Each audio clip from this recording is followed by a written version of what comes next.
There's a kind of pain that doesn't leave bruises. It sits quietly in the chest, tightening whenever someone's expression shifts or their tone changes in a way we can't quite read. And even though nothing visible happens, the body reacts as if something dangerous is unfolding.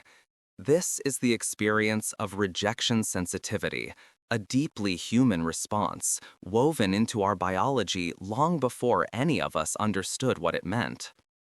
Human beings are wired to take social rejection seriously. The brain treats it as a genuine threat, not a symbolic one.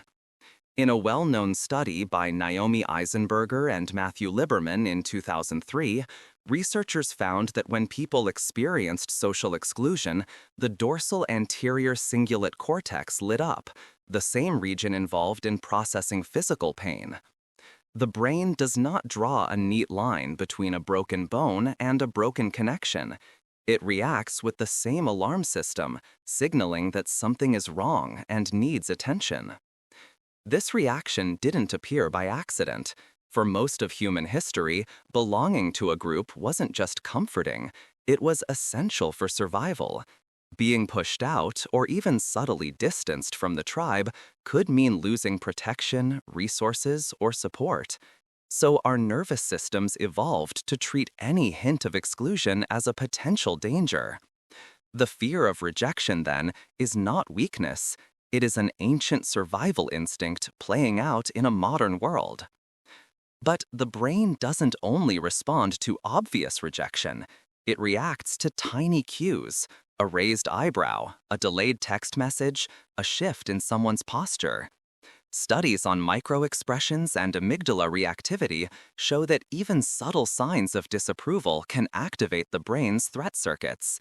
The amygdala, responsible for detecting danger, becomes alert long before we consciously understand what we're reacting to. For some people, this system is especially sensitive, firing rapidly at the slightest uncertainty. Certain personality traits make this sensitivity stronger. Research on neuroticism shows that individuals high in emotional reactivity experience sharper physiological stress responses during social threat. Attachment studies by Hazen and Shaver, later expanded by Mikulincer and Shaver, show that people with anxious attachment tend to interpret ambiguous social cues as negative. Their bodies react more intensely, their heart rate increases more quickly, and their thoughts jump faster to protective assumptions. Rejection isn't just an emotional concern for them, it's a full body reaction shaped by early relational experiences. And there are early signs when someone carries this pattern. Their mood may shift abruptly after minor interactions. They may become watchful, scanning for disapproval. They often interpret neutral expressions as negative ones, assuming they caused some unseen problem. They move through the world feeling responsible for the emotional weather around them, even when nothing has changed. Many people live this way without realizing why everything feels so intense. They simply sense an invisible tension inside, a constant readiness for something to go wrong. It's not dramatic, it's quiet, chronic, and exhausting. And for them, the possibility of rejection isn't a moment, it's a constant atmosphere. When we look at where rejection sensitivity begins, we often find its earliest roots in childhood, not necessarily in dramatic trauma, but in the subtle, everyday moments when a child learns what to expect from the people who are supposed to guide their emotional world. Children don't just absorb words, they absorb patterns, and the nervous system builds its expectations around those patterns long before the child can articulate what's happening. One of the most important ingredients in early development is emotional attunement, a caregiver's ability to notice, understand, and respond to a child's emotional needs. When this attunement is steady, the child begins to trust that their feelings won't overwhelm the relationship. But when it's inconsistent, unpredictable, or dependent on the caregiver's mood, the child learns something very different. They learn uncertainty. They learn to scan constantly, to anticipate shifts, and to prepare for disappointment. Attachment research, beginning with Mary Ainsworth and expanded by decades of later studies, shows how these early experiences form broad relational patterns. Children who grow up with inconsistent emotional responses often develop an anxious, preoccupied attachment style. This doesn't necessarily come from neglect or overt mistreatment. More often, it grows from relationships where affection is sometimes present, sometimes withdrawn, or where approval feels conditional, given when the child behaves right, withheld when their needs are inconvenient. In these environments, children become skilled at monitoring others. They pay close attention to tone, body language, the smallest changes in facial expression. This hyper-awareness is a survival strategy. If love feels unpredictable, then noticing every shift becomes a way to feel safer. Over time, the child becomes an expert at reading people, not because they want to be, but because they felt they had to be. Some of the most shaping experiences are subtle. A parent who sighs when the child expresses sadness. A caregiver who is warm one moment and distant the next. A household where emotional needs are met inconsistently, or where praise is offered only when the child meets certain expectations. These moments rarely look like rejection, yet they teach the child that their emotional world must be carefully managed to keep relational peace. From these early patterns, internal templates begin to form. These templates become the filters through which the world is interpreted. Love can disappear without warning. My place isn't secure. If something feels off, it's probably my fault. As the child grows, these models remain active, shaping how they perceive social cues, even long after they've forgotten where the patterns began. What once helped them navigate an unpredictable environment becomes a silent framework for understanding relationships in adulthood. Without realizing it, they carry the expectation that acceptance is fragile and rejection is always just one misstep away. As children move into adolescence, the sensitivity formed earlier begins to intensify. This is not a flaw, it's part of how the adolescent brain develops. During these years, identity is still forming, and the social world becomes the primary mirror through which a young person understands themselves. Approval, belonging, and peer acceptance take on a weight that feels life-defining, because in many ways, the developing brain treats them that way. Neurologically, adolescence is a period of heightened social reactivity. Studies by Lawrence Steinberg and later work by Jason Chain and colleagues show that the adolescent brain responds more strongly to peer evaluation, especially in areas linked to reward and emotion regulation. Being accepted by peers doesn't just feel good, it lights up reward pathways with unusual intensity. And being excluded doesn't just feel uncomfortable, it feels destabilizing, as if something essential is being threatened. This sensitivity makes the experiences of these years particularly powerful. A moment of ridicule in the hallway, a friend choosing someone else, mild teasing that adults might brush off, these can leave deep impressions.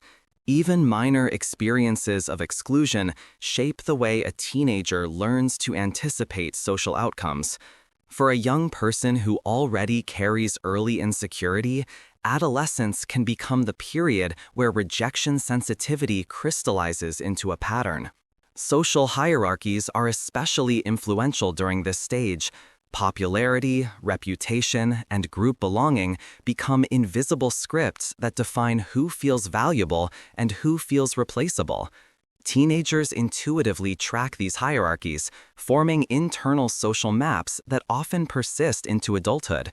Someone who learns in adolescence that they are on the outside may continue to approach relationships cautiously, even long after their social world has changed. Identity development also adds another layer.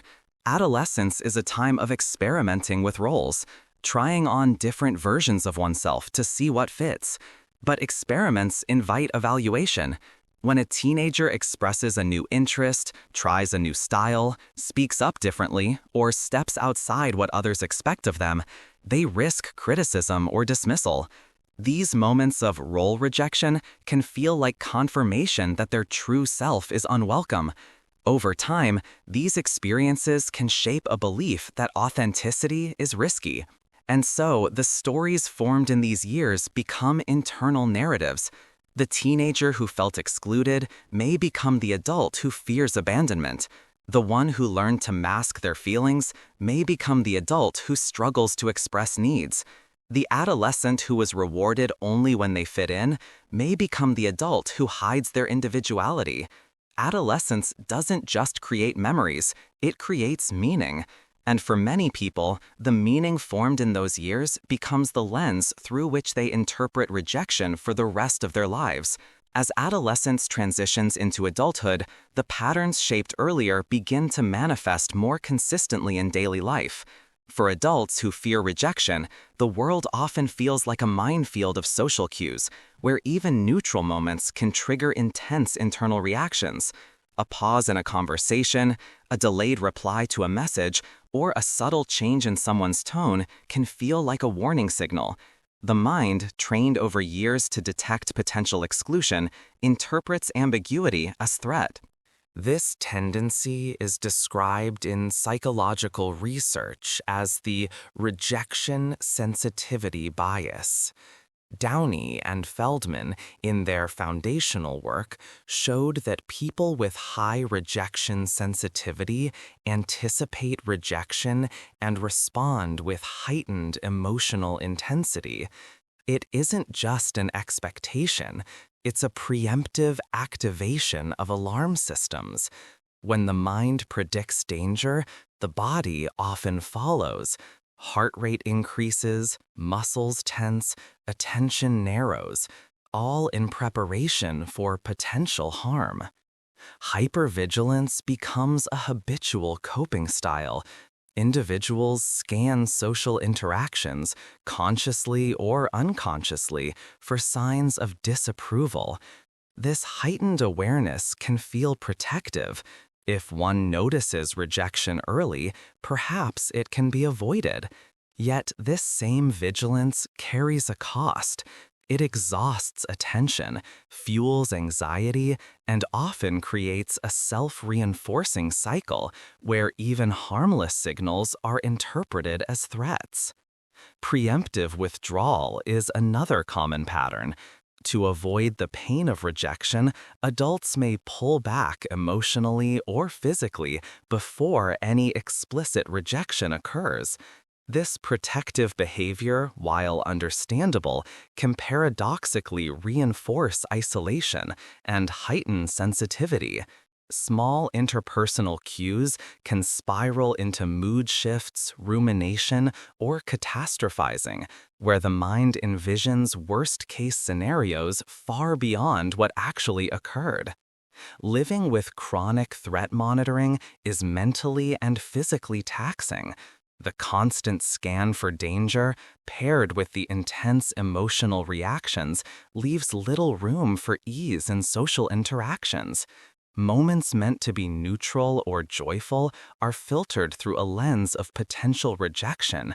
The mind becomes a landscape where safety is rare and vigilance is necessary, even when the environment is objectively safe. For adults carrying this internal framework, the experience is subtle yet pervasive. Rejection is not a rare, discrete event. It is a continuous undercurrent shaping perception, emotion, and behavior.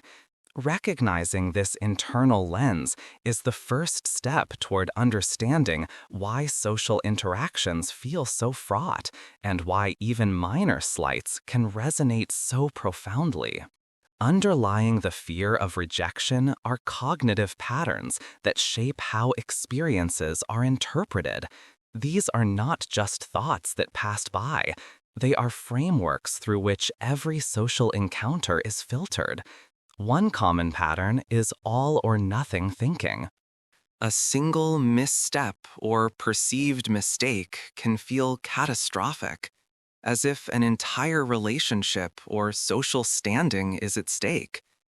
A momentary lapse in conversation becomes evidence that one is fundamentally unworthy or destined to be excluded. Confirmation bias intensifies this effect. People with high rejection sensitivity unconsciously seek out signs that confirm their fears, while ignoring or discounting signals of care and acceptance. If a friend smiles inconsistently or a colleague misses a greeting, the mind seizes on it as proof of impending rejection, even if other evidence suggests the opposite. Over time, these selective interpretations reinforce the core belief: I am vulnerable to being abandoned or dismissed. Catastrophic predictions are another hallmark. The inner narrative often assumes that rejection is not only likely, but devastating. A minor critique at work may be mentally transformed into a narrative of failure, humiliation, or permanent loss. This pattern is reinforced by rumination, where the mind repeatedly replays interactions, magnifying imagined consequences and amplifying anxiety. Self-blame loops frequently accompany these thought patterns. When rejection or perceived disapproval occurs, the individual instinctively assumes responsibility, internalizing the event as proof of inadequacy. There is rarely consideration of external factors, context, or chance. This internalized blame fuels the sense that nothing is safe and that social missteps are always personal failures. The spotlight effect further compounds this dynamic.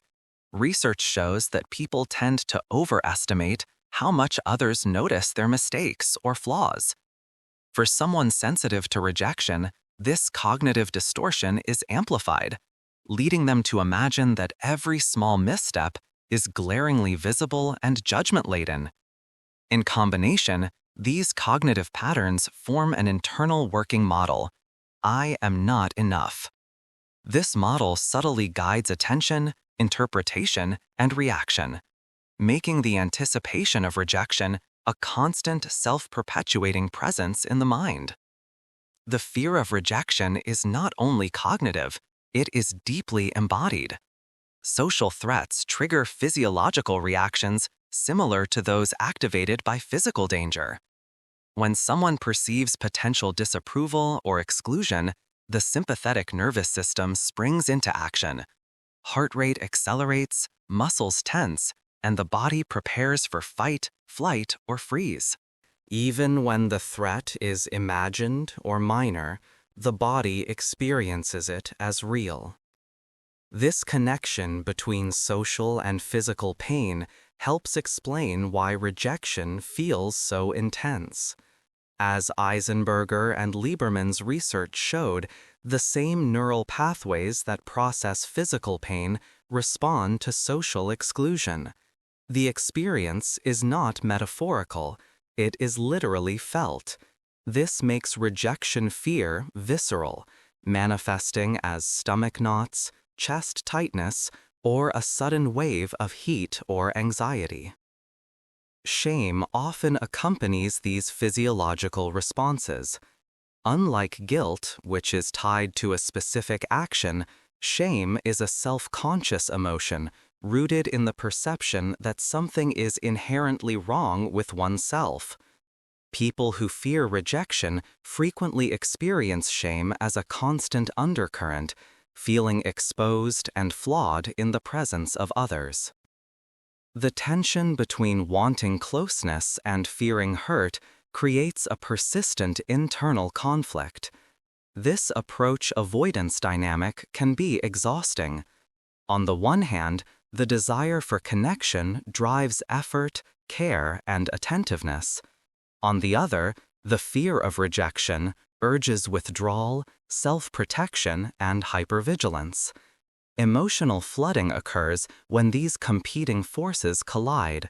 Strong feelings become overwhelming, and reasoning becomes difficult, leaving the mind and body in a state of heightened alert. Over time, Chronic sensitivity to social threat takes a toll. The nervous system is repeatedly activated, mood fluctuations intensify, and emotional energy becomes depleted. Exhaustion, irritability, and burnout emerge not from external circumstances alone, but from the continuous internal monitoring for rejection. The experience is both psychologically and physiologically real, making everyday interactions feel heavier and more consequential than they appear from the outside. The fear of rejection shapes not only how one feels internally, but also how one interacts with others. One common pattern is people-pleasing. This isn't mere politeness or kindness, it's a protective strategy. By trying to anticipate and meet the needs of others, the individual seeks to secure acceptance and reduce the risk of exclusion. Effort becomes measured, behaviors over-adjusted, and boundaries quietly compromised in the service of staying safe in relationships. Overanalyzing interactions is another hallmark. Conversations are replayed repeatedly, every word, gesture, or pause examined for hidden meaning. Was the laugh genuine? Was the message too curt? These mental replays are not trivial. They reflect a mind working overtime to detect possible rejection before it fully arrives. Every interaction becomes a puzzle to be solved, with stakes that feel existential. Some individuals engage in subtle testing behaviors within relationships. They might step back slightly or act in ways that provoke a response, seeking confirmation of whether they will be accepted or abandoned. These tests are often unconscious, but they reflect a desperate need for reassurance and control in a landscape that feels unpredictable. Sensitivity to tone and micro shifts in behavior amplifies this dynamic. A slight change in expression, a delayed response, or a small correction can feel like a warning signal, triggering anxiety or defensive behaviors. Overcompensation often follows. Extra effort, heightened attentiveness, or excessive generosity in an attempt to remove any possible reason for rejection. Ultimately, these patterns create relational instability, not because others are rejecting, but because internal insecurities shape behavior in ways that strain connection. Friendships, romantic relationships, and professional bonds can feel fragile as the person navigating rejection sensitivity unconsciously tests, pleases, or withdraws, creating cycles that reinforce the very fears they hope to avoid. The paradox is that the strategies meant to protect the self often make connection more tenuous, intensifying the very pain the individual is trying to prevent. Rejection fear is not only about interactions with others, it deeply shapes identity and self-worth. When acceptance feels conditional or fragile, the self begins to organize around safety rather than authenticity. People often adopt roles or behaviors that feel safe, agreeable, accommodating, or unthreatening, while suppressing parts of themselves that might provoke disapproval. Over time, these adaptive strategies can become a core part of identity, making it difficult to distinguish between who they are and how they must behave to avoid rejection. Self-worth becomes externalized. Value is measured less by personal standards or intrinsic qualities and more by others' responses. Compliments are savored, criticism is magnified, and the absence of attention often feels like proof of inadequacy. This creates a persistent dependence on external validation, making the inner sense of self fragile and reactive. The difference between guilt and shame becomes central here. Guilt signals, I did something wrong. Shame signals, I am wrong. For someone sensitive to rejection, shame tends to dominate. reinforcing the idea that flaws are not isolated errors, but reflections of an unworthy self. Every perceived slight accumulates, weaving past experiences into a narrative that the world consistently judges and finds them lacking. These narratives shape internal dialogue. Thoughts like, if someone leaves, it proves something about me, or I must perform to be loved, quietly guide decisions and behaviors. The accumulation of experiences over time reinforces a worldview where social acceptance is precarious and emotional risk is dangerous. Living with this identity framework is a heavy burden.